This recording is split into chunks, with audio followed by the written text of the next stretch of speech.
Now then, in continuation of my card content and episode breakdown series, today we'll be taking a look at Season 3 Episode 10, which is titled God and Demon Lord, covering the stories from Chapter 6 and the epilogue of the Volume 7 light novel, and Chapter 1 of the Volume 8 light novel as well. Additionally, there were some important scenes from the light novel that were removed from the episode, such as the explanation given by Louis and Hinata about the truth behind Luminism and the banquet hosted by Rimuru, which I'll be discussing as well. As usual, a spoiler warning for anyone that hasn't watched the episode yet or might find the card content information I mentioned to be spoilers. And if you enjoyed the video, don't forget to leave a like, subscribe to the channel and share with your friends.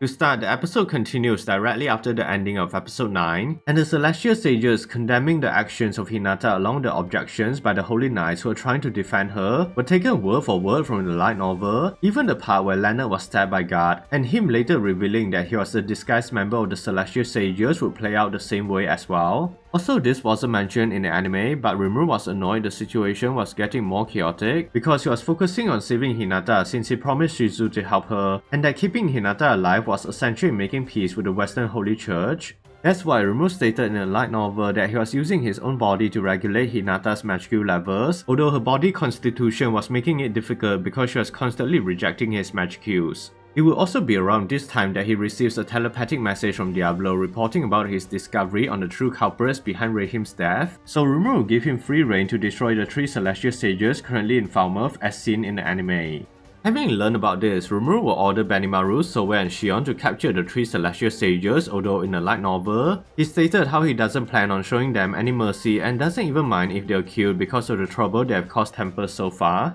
And the preceding sequence where the 3 Celestial Sages were gloating about eliminating everyone now that Rimuru has exposed their plans will occur in a similar fashion to the light novel, even up to the part where Shion was able to break the magic circle created by them using her Gorokimaru version 2, like what happened back in episode 8 when she took down Holyfield. That said, the 3 Celestial Sages released Trinity Break, but Rimuru countered the attack by consuming all the light beams with Beelzebub, and I can't believe Wisdom King Raphael lied to Rimuru about sacrificing Beelzebub to block Hinata's Melt Slash in the previous episode. However, before he was able to question Raphael about this, the 3 Celestial Sages released their main attack Trinity Disintegration, and this time he uses the absolute defense of Covenant King Uriel to completely negate the attack, and Raphael will actually explain in the light novel why she did not use Uriel against Hinata's attack but rather choosing to sacrifice Beelzebub instead. The reason was simple. Melt Slash was an attack comprised of spiritrons, special particles that are extremely difficult to predict because of 2 factors: their random nature along with the fact that they can even bypass space and time, meaning they might even penetrate the absolute defense of Uriel if the spiritrons were not properly decoded. That's why Raphael chose to use Beelzebub instead of Uriel to stop Hinata's attack, because she wanted to first study the motion of spiritrons from Melt Slash, which in turn allows her to adjust the parameters of absolute defense to counter the Trinity Disintegration of the Celestial Sages.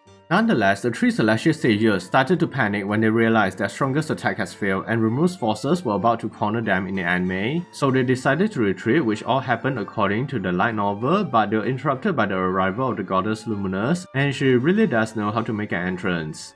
In any case, switching to the Falmuth Kingdom, when Diablo receives permission from Rimuru to dispose of the 3 Celestial Sages present, he first made sure to get the reporters on his side before killing them, and the reason Diablo was able to manipulate them is because in the light novel, when they willingly promised to spread the news about the truth behind Rahim's death, it triggered Diablo's unique skill Tempter and they became swayed by his influence. He even applied the same effect onto King Edward, but he was serious about letting the king be killed by the Celestial Sages, although he only reconsiders after hearing the king offering to step down and announce the hero Yom as the new successor to the throne. With his objectives completed, Diablo prepares to face the Celestial Sages, and he will be hit by the same Trinity break attack the other 3 Celestial Sages had used on Rimuru. But like a total badass, Diablo drops the coldest line and probably the best sequence in Season 3 when he activates Despair Time to trap them inside a world of darkness, and the light novel does elaborate more about this ability. To explain, Despair Time is one of the few abilities under the sub-skill of his unique skill Tempter, which is called World of Temptation. Essentially, it can directly impact the consciousness of a target and affect their psyche, but Diablo made the ability even more powerful by harnessing the power of imaginary space, allowing him to trap his targets inside a world where he holds absolute authority. He can even turn the illusions inside this world into reality through the use of reality exchange, or collapsing the world to destroy everything trapped inside with End of World. 2 other abilities belonging to the sub-skill World of Temptation, and the latter was the one Diablo had used in the anime to utterly crush the Celestial Sages. Going back to Tempers, Luminus introducing himself and Luminus as the goddess of Luminism in the anime did follow the light novel, although when Raphael explains how Luminus could have achieved this dominance over humans by using religion, Rimuru jokingly said that he should copy Luminus and turn himself into a religious icon as well, knowing that Raphael or someone else might take his comments too seriously. But I digress. Luminus proceeds to cast the Holy Magic Resurrection on the dying Hinata and we get a flashback of a past, but not much can be said about this since I already covered the missing parts in my episode 8 card content explanation and also in my Hinata character breakdown video. So if you're interested, you can check out either of them by clicking the top right corner or the links in the description box down below. Anyways, Hinata regained her consciousness after some funny and awkward interaction between her and Rimuru in the anime. It was quite hilarious how he tries to argue that he was simply looking respectfully at her exposed chest area, only to be refuted by her for having no discretion for women. I guess even though he won the fight, he still ended up as the loser. Jokes aside, Hinata will heal Lenno's injuries and Rimuru stated in the light novel how Luminus is the type of person who only cares about the people that interest her, hence why she only healed Hinata and ignored the Holy Knights. Then Luminus prepares to punish the 3 celestial sages for their insubordination, with it happening according to the light novel, so she sentenced them to death using her skill Death Blessing to transform them from life to death. Now then, switching over to the inner sanctum, the last remaining member of the Celestial Sages was waiting on a report from the others and the light novel will provide some additional background information on him. He was called Grand, the Master of Sun and the leader of the group, and he has apparently served Luminus for thousands of years, although he secretly hated her, being the one that not only sabotaged the Western Holy Church, but he was also responsible for corrupting the other Celestial Sages into becoming jealous individuals who were afraid to lose the affection of the goddess Luminus. However, his thoughts were interrupted by Hinata's biggest sim Cardinal Nicolaus, and everything that happened right after in the anime would pretty much follow the light novel, although it was worth noting that Nicolaus was only able to catch Gran inside his disintegration because he had prepared the spell prior to their conversation. Also, it was quite an interesting twist when Gran was revealed to be Granbell Rosso, and with Marabel's warning about the danger of Tempers, we'll likely learn what they have in store for the Monster Nation in the future. But to continue, Rimuru was able to reach a peaceful resolution with Luminus, the misunderstanding with Hinata was resolved as well, and Luminus promises to announce friendly relations with Tempers as an apology, while also planning to sign a non-aggression treaty with the Monster Nation. Rimuru would then invite everyone back to Tempers, but unfortunately for Luminus, Valdra will again expose her identity as the Demon Lord Valentine, this time in front of the Holy Knights, which made her extremely angry. She even pulled out her mythical great weapon Night Rose, threatening to kill the Whip Dragon. So to appease Luminus, Rimuru sacrificed Valdra by letting her vent her frustrations out on him. She would then use Embrace Rain to inflict the most amount of pain and discomfort on him as well. But in the light novel, Raphael mentions how she has managed to reduce Valdra's magic levels to a stable range, meaning he doesn't need to release his stored up magic for a while. Also, Valdra had tried to escape from the punishment by asking Rimuru for help in the light novel, and Hinata along with the Holy Knights, having learned who he was, were actually quite disappointed and disgusted by the so-called fearsome true dragon, which could have been quite funny if the anime included this particular sequence.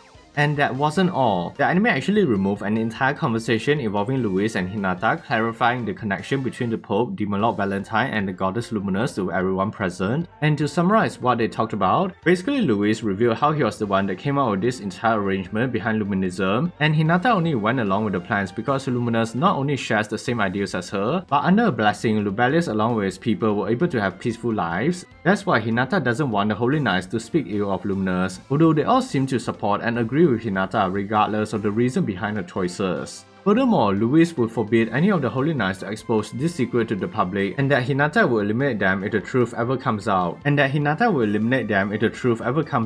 He then informed Rimuru about the role that Roy used to play as well, and how he was ultimately killed after returning from Walpurgis back in Season 2. Having said that, it was definitely an interesting creative choice to remove another big sequence from the light novel. This time it was the entire banquet that Rimuru organized for Luminus and the Holy Knights, choosing to simply have it play out in the ED of the episode. So to give a rundown of what happened in the light novel, once Luminus was done punishing Valdra and had calmed down, Rimuru had ordered Rigurd to prepare a feast to celebrate their peaceful resolution. So as everyone was waiting for the preparations to be completed, Rimuru offered the Holy Knights a chance to experience the hot spring bath of Tempers and provided them with a change of clothing as well. And there was a hilarious interaction when Rimuru tries to weasel his way into taking a bath alongside Hinata and Luminus by offering to show them how the hot spring bath worked in Tempers, but his intentions were quickly exposed by Hinata, so he was forced to lament by letting Shion guide them instead. Inside the hot spring, Hinata would discuss with Luminus about how carefree and unreasonable Rimuru was to be focusing on so much leisure in a world like this, but Luminus wasn't that interested in this conversation, rather she was enjoying the view of Hinata's body, even turning up her magic sense to the maximum for a better viewing experience.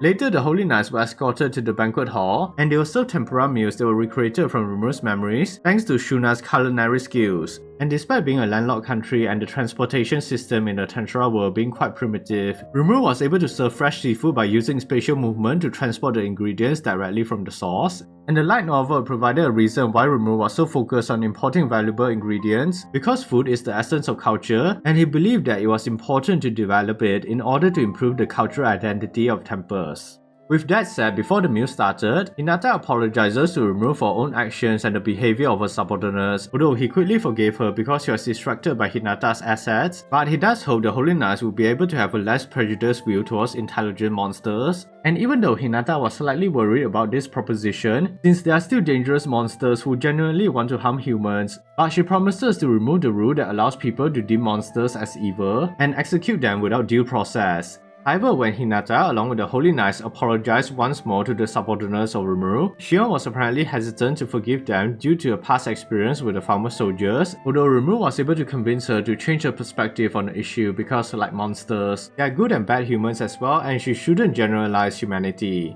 Having finished with the solemn discussion, the banquet would officially begin, and most of it was just the Holy Knights interacting with Rimuru's subordinates, drinking and having fun together like we see in the EDE. And the only noteworthy aspect from the light novel was how Luminus explained that it's possible to get drunk by simply lowering the effects of poison nullification, so Rimuru begged her to teach him the same method despite the objection from Whistling King Raphael. And I was glad they at least adapted the scene of Luminus eating the tempura in a very seductive way in the anime. I guess that's why so many people are fans of a character. 何もできぬ絶望を知れ発動ディスペアタイム